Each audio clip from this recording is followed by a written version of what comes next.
All right, so we're going to solve for Q.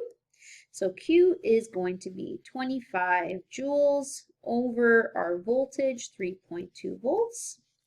So 25 divided by 3.2, so we get 7.8125 coulombs. So remember, we're not rounding this because we're not finished our question.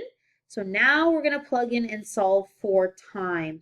So 7.8125 coulombs over current, which is 2.0 amps.